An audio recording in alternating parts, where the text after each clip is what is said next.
1 jam sebenarnya ya Safrina ya, tapi apa yang bisa kita mulai fokuskan nih sebagai investor yang kita perhatikan juga untuk pergerakan indeks harga saham gabungan secara keseluruhan? Jadi memang di hari ini ternyata pelaku pasar bisa melengang lagi nafasnya karena memang 3 hari berturut-turut sudah melemah beruntung. Jadi sudah ada kekecewaan yang begitu dalam. Namun memang tadi juga karena tadi saya turut juga memperhatikan dari tadi pagi jam 9 itu sempat merosot Maria itu ke level terendahnya di 6.780-an. Sekitar jam 10 kembali rebound sampai sekarang ditutup di sesi 1 itu menguat 0,24% dan sekarang terus melanjutkan penguatannya di 6.841 bahkan menguatnya lebih kencang lagi di 0,42%. Nah secara harian mungkin low-nya itu tadi di jam setengah 10-an. Tadi Maria di 6.780, high-nya itu sempat tadi juga sekarang di 6.841 dan sekarang kalau kita lihat bersama memang di sesi 1 tadi ada sekitar 267 saham menguat, ada 238 saham melemah dan 207 saham stagnan. Untuk volumenya sendiri tadi seperti yang juga Anda sebutkan juga sudah lumayan tinggi, kita lihat bersama 7,9 triliun ya, hampir 8 triliun turnovernya untuk transaksi volumenya di 14,3 miliar dan hanya 4 sektor saja yang melemah. Kita lihat apakah ini juga bisa di rebound yang baik setelah 4 hari juga sudah turut kecewa dengan pelemahan yang berturut-turut. Karena kalau kita lihat sejak cuti panjang bersama kemarin dibuka kan sempat melesat tuh ke level 6.900-an, sempat optimis menatap ke level 7.000 gitu ya, namun harus kembali lagi ke level 6.800 dan 6.700 kemarin. Sekarang berhasil rebound kembali untuk hari ini. Dan mungkinkah ini memang karena masih dibayangi ada sentimen global begitu ya, khususnya dari rapat FOMC meeting, walaupun memang ini sudah banyak diprediksi sih para pelaku pasar yang mengatakan bahwa akan tetap menaikkan suku bunga acuan lagi begitu ya, sehingga para pelaku pasar domestik udah nggak kaget lagi begitu ya. Tapi sejauh mana sebenarnya kontribusi sentimen global ini terhadap market kita, Safrina? Mungkin kemarin kenapa sempat melemah juga karena pastinya tentunya wait and see. Apa yang akan dilakukan The Fed sendiri melihat memang inflasi juga masih jauh dari 2% dan juga payroll dan ketenaga kerjaan juga walaupun sudah melempem selama berbulan-bulan berturut-turut, namun memang makroekonomi Amerika masih begitu baik dan resilient walaupun diterah dalam beberapa perekonomian dari secara dedolarisasi dan juga perbankan kolaps dan lain-lainnya. Namun akhirnya kemarin Gubernur Jerome Powell akhirnya memutuskan kembali untuk menaikkan 25 basis poin dengan rentang 5 sampai 5,25%. Maria, jadi ini adalah 10 kali berturut-turut sejak Maret 2022 menaikkan suku bunga secara begitu signifikan dan ini tertinggi sepanjang sejak 2006 lalu. Dan ini menjadi kenaikan agresif The Fed sendiri. Kalau kita lihat memang tingkat inflasi dari US Consumer Price Index juga sekarang masih jauh dari 2%, Januari di 6,4%, turun karena kenaikan suku bunga jadi di 6%, sekarang Maret 2023 di 5%.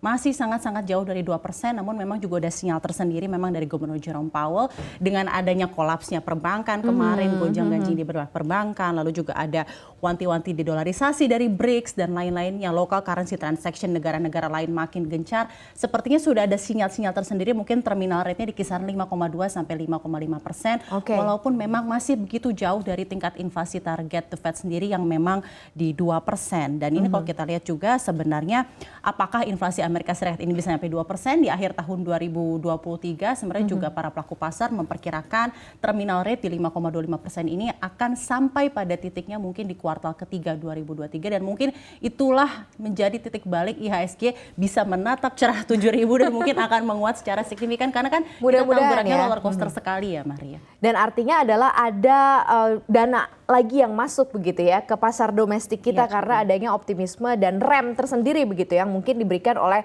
The Federal Reserve, dan ini juga menjadi salah satu acuan juga untuk Bank Indonesia nantinya ke depan untuk melihat begitu ya komposisi suku bunga yang bisa diberlakukan begitu di Indonesia karena di sana juga sudah tidak terlalu agresif karena katanya juga di Amerika udah mulai kekurangan duit nih posisinya saat ini. Default ya katanya. Default katanya. Jadi kita lihat nanti akan seperti apa. Mudah-mudahan dengan apa yang sudah dilakukan sejauh ini tidak menambah posisi yang lebih agresif karena sudah 10 kali walaupun memang kita lihat dari Maret 2022 tuh di 8,5 sampai 5%. Sudah cukup panjang perjalanannya ya dan masih akan panjang lagi kalau memang mengincar di level 2%. Kita switch ke domestik, ke dalam negeri mungkin ya Safrina ya, karena mungkin apa yang harus diperhatikan para pelaku pasar dengan berbagai macam sentimen yang terjadi begitu di global dan juga di dalam negeri. Nah, sebenarnya kalau dari domestik sendiri kita juga ketahui bahwa secara makroekonomi fundamental kita masih begitu resilient ya, dengan CADEV juga masih begitu baik, terakhir itu di 140-an miliar dolar kalau tidak salah, juga masih surplus net export, lalu juga untuk perdagangan juga masih begitu baik, surplus sudah 30 lebih bulan berturut-turut, 3 tahun berturut-turut kita selalu surplus secara net ekspor. Dan di satu sisi memang sentimen yang begitu ditunggu-tunggu adalah memang pertumbuhan GDP atau PDB kuartal 1 2023 ini, di mana memang Menteri Keuangan Sri Mulyani juga mengatakan masih optimistis growth-nya untuk kuartal 1 2023 ini di kisaran 5 sampai 5,3%. Ini patut diselebrasi karena di tengah gonjang-ganjing makroekonomi global, Indonesia masih robust di sekitar 5%-an.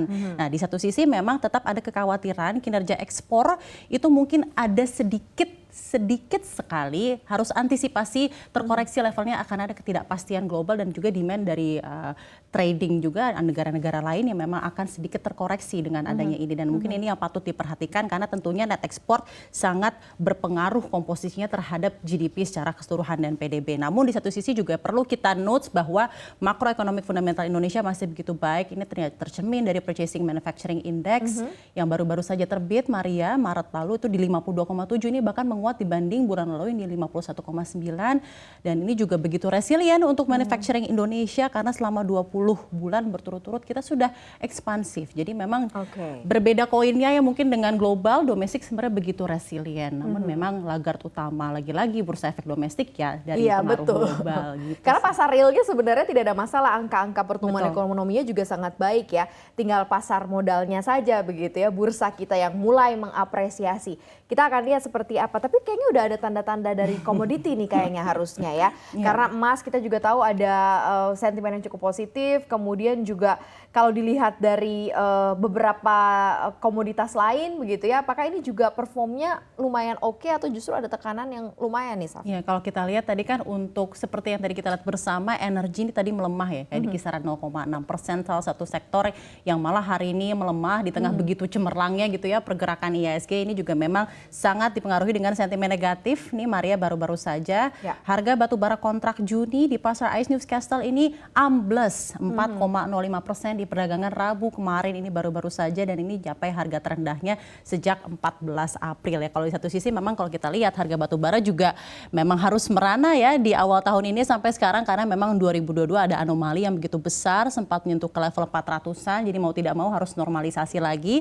Namun memang ya merananya batubara ini sekarang di 180,6 per Rabu kemarin. Ini tentunya juga disebabkan oleh beragam hal. Pertama, profit taking karena memang sempat tinggi kemarin, lalu melemahnya harga sumber energi, dan juga kekhawatiran terhadap resesi yang begitu dalam di makroekonomi global. Dan terakhir, India sebagai salah satu produsen dan juga demand yang paling besar dari batubara sendiri memutuskan dengan ada krisis energi di India untuk producing batubara lebih banyak lagi dan menyebabkan suplainya lebih banyak, dan juga menyebabkan harga Newcastle juga harus ambles.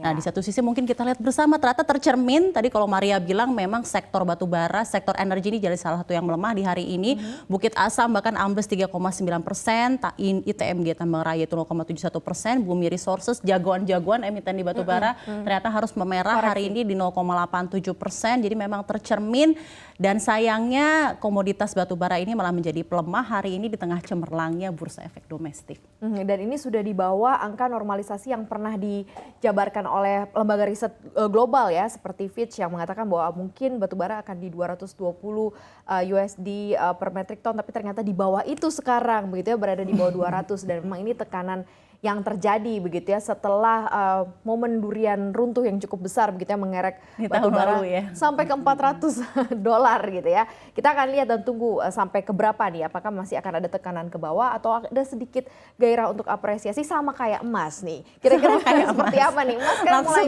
berkilau banget ya, Sofia. Jadi memang kalau batubara ini lagi gelap gitu ya, harga batubara kan harga pasir hitam lagi memang hitam dan gelap, harga emas lagi benar-benar mentereng gitu ya. Tadi memang sentimen yang begitu baik, karena tadi juga saya pas dengar tadi pagi harga emas sentuh all time high, saya langsung beli nih beberapa emiten, bener ya emiten padahal di awal-awal tadi perdagangan masih merah, udah langsung masuk tapi pas saya dengar langsung untuk harga emas sentuh all time high, ini juga tentunya jadi menarik diperhatikan para pelaku pasar. Sekarang itu di 2043 ounce per US dollar tertinggi loh.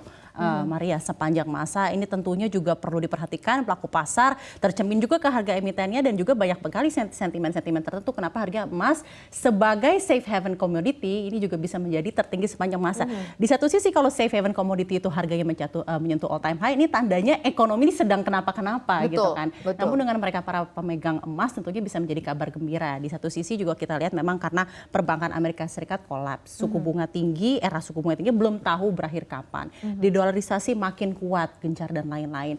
Lalu juga perang tensi geopolitik belum tahu berakhirnya kapan. Jadi mungkin a lot of uncertainties itu menimbulkan safe haven commodities sebagai pilihan utama para pelaku pasar dibandingkan menaruh di ekuitas, fixed income, ataupun bentuk-bentuk instrumen investasi lainnya. Jadi mereka yang memegang emas bisa mulai happy kali ya dengan melihat beberapa dulangan emas ini. Kita lihat juga di emiten-emiten tertentu ya, mungkin seperti MDKA gitu ya, lalu juga Harta, lalu juga Antam dan lain-lain. Kita lihat kalau di sini sepertinya untuk Harta harus ambles, mungkin juga ada beberapa hal yang menyebabkan.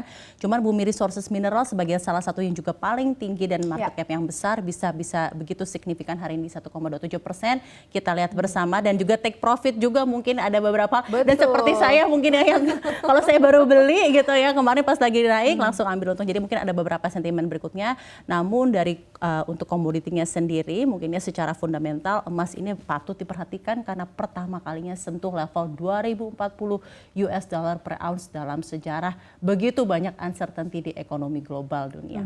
Kita akan lihat nanti seperti apa ya. Memang seperti itu kondisi dari perekonomian dan juga opportunity yang bisa lihat dalam aset-aset investasi. Mungkin saat ini Anda juga sudah mulai bisa melihat dan merilis lagi harus seperti apa sih aset investasi, kombinasinya akan seperti apa gitu ya yang cocok dan pas di saat ini ya.